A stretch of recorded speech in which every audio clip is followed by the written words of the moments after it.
Nigerian স্ট্রাইকারকে সই করিয়ে ফেঁসে গেছে ইস্টবেঙ্গল। মহেশ ফিরছে। তো নমস্কার বন্ধুরা, ওয়েলকাম টু এসটিউনিক স্পোর্টস। বন্ধুরা, এই ভিডিওতে আমরা বেশ কিছু ফুটবল আপডেট নিয়ে কথা বলবো, যেখানে ট্রান্সফার নিউজ শেয়ার করা রয়েছে। ইস্টবেঙ্গলের বিদেশি প্লেয়ারদের নিয়ে কথা বলার সাথে সাথে বেশ কিছু ইন্ডিয়ান প্লেয়ার এবং অন্যান্য দল নিয়েও খবরাখবর রয়েছে এই ভিডিওতে। ইন্টারেস্টিং ভিডিও হবে, পুরো ভিডিওটা দেখো। ভালো লাগলে অবশ্যই লাইক শেয়ার করে দিও। আর যারা চ্যানেলে প্রথমবারের জন্য এসেছো, মনে করে চ্যানেলটাকে সাবস্ক্রাইব, আর যারা ফেসবুক পেজ থেকে দেখছো, পেজটাকে ফলো করে নিও।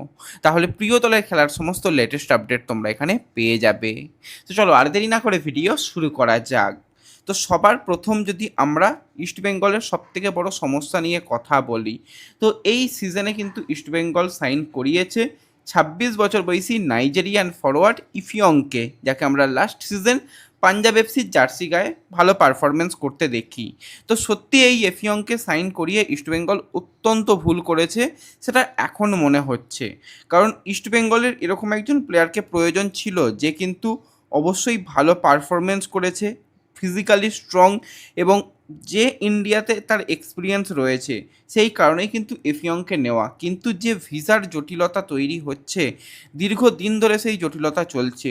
আমরা বারবারই আপডেট শেয়ার করেছিলাম যখন যা আপডেট এসেছিল, যে এই আসছে এই আসছে, এমনকি এমনটাও শোনা যাচ্ছিল যে ডার্বির আগে, ফাইনাল ম্যাচে ডার্বির আগের কথা বলছি, সেখানে তার চলে আসার কথা রয়েছে।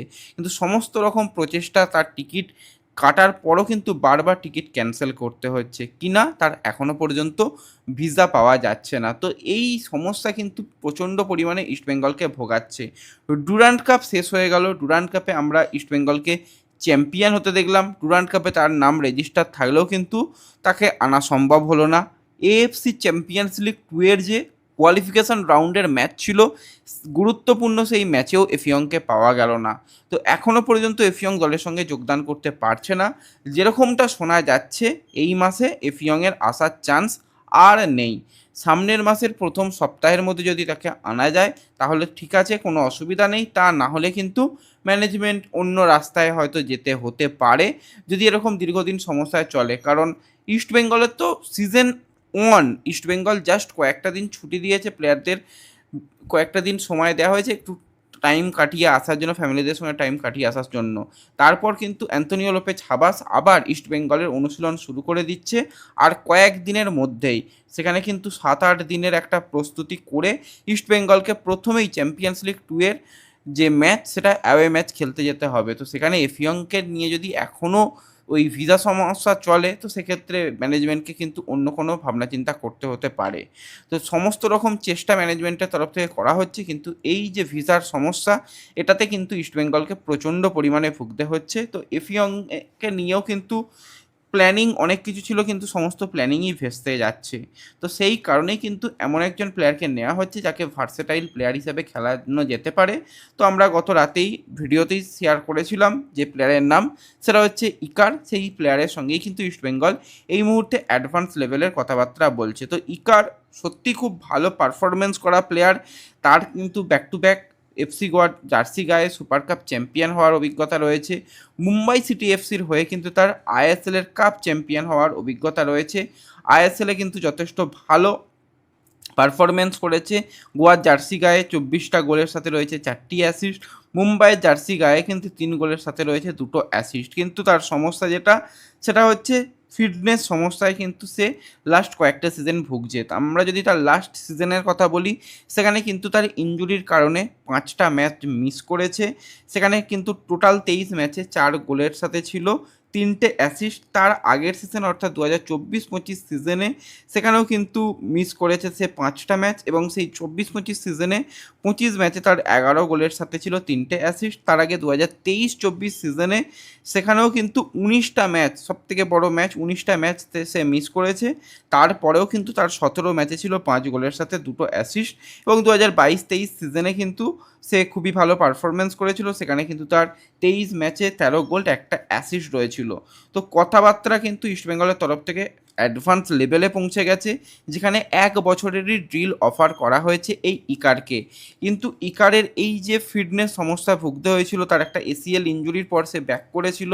তো সেক্ষেত্রে সমস্ত রকম মেডিকেল রিপোর্ট ইস্টবেঙ্গল ক্লাবের তরফ থেকে চাওয়া হয়েছে সমস্ত কিছু মেডিকেলি সে যদি ফিট থাকে সম্পূর্ণরূপে, তবেই কিন্তু তাকে আমরা লাল হলুদ জার্সি গায়ে দেখবো। হ্যাঁ, অনেক জায়গা থেকে বলা হবে সই হয়ে গেছে, দেখো আমাদের কাছে আজ পর্যন্ত আপডেট এখনও পর্যন্ত নেই যে সই হয়ে গেছে। হয়ে গেলে তো অফিসিয়ালভাবে ঘোষণা হয়েই যাবে, কিন্তু তার আগে যে প্রক্রিয়াগুলো সেগুলো কিন্তু ম্যানেজমেন্ট দেখে নিতে চাইছে, কারণ এবছরই কিন্তু ইস্টবেঙ্গলকে ভুগতে হচ্ছে নাচোর জন্য। তো সেই কারণে যাতে আর ভবিষ্যতে এরকম প্লেয়ারদের নিয়ে ভুগতে না হয়, সেই কারণে কিন্তু সম্পূর্ণ রকমভাবে কিন্তু ইকারের দিকে এই ব্যাপারগুলোর দিকেও নজর দেওয়া হচ্ছে। তো আমি বলবো ইকার ভালো প্লেয়ার, কোনো অসুবিধা নেই।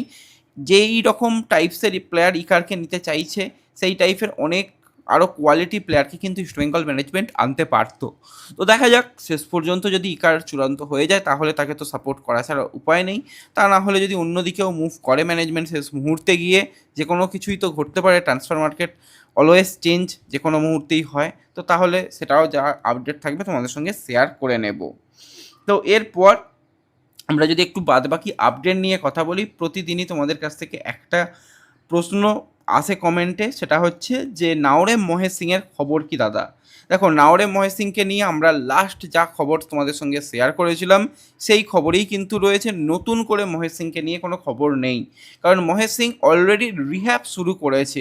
সেও কিন্তু একটা বড় ইনজুরি থেকে ব্যাক করছে, তারও কিন্তু ফিরতে ফিরতে বেশ অনেকটাই সময় লাগবে। এই সবে রিকভারি সেশন শুরু করেছে, তার খেলতে ইস্টবেঙ্গল জার্সি গায়ে মোটামুটি ধরে রাখতে পারো নভেম্বর বা ডিসেম্বর, বা যদি জানুয়ারিও চলে যায় তাহলেও অবাক হওয়ার মতন কিছু নয়। খুব একটা রিস্ক মহেশকে নিয়ে নেওয়া হবে না, সেই কারণেই কিন্তু আসিফের মতন প্লেয়ারকে সাইন করানো হয়েছে, যাকে মহেশের রিপ্লেসমেন্ট প্লেয়ার হিসেবে ধরতে পারো। কিন্তু ইস্টবেঙ্গলের সঙ্গে মহেশের কন্ট্রাক্ট 31 মে 2027 সাল পর্যন্ত রয়েছে। খারাপ সময়ের সঙ্গী নাওরেম মহেশ সিং, বড় ইনজুরি সে পেয়েছে এবং আশা করছি মহেশ আরও শক্তিশালীভাবে ফিরবে। তার মাঠে ফিরতে ফিরতে এখনও বেশ কিছুটা সময় লাগবে। কিছুদিন পর আইএসএল শুরু হওয়ার সময় কিন্তু সে ইস্টবেঙ্গল দলের সঙ্গে যোগদানও করার কথা রয়েছে, এবং সেখানে বাদবাকি রিকভারিটুকু করে তারপর তার মাঠে নামতে, যেরকমটা বললাম, নভেম্বর হয়ে যাওয়ার সম্ভাবনাটাই কিন্তু সবথেকে বেশি রয়েছে।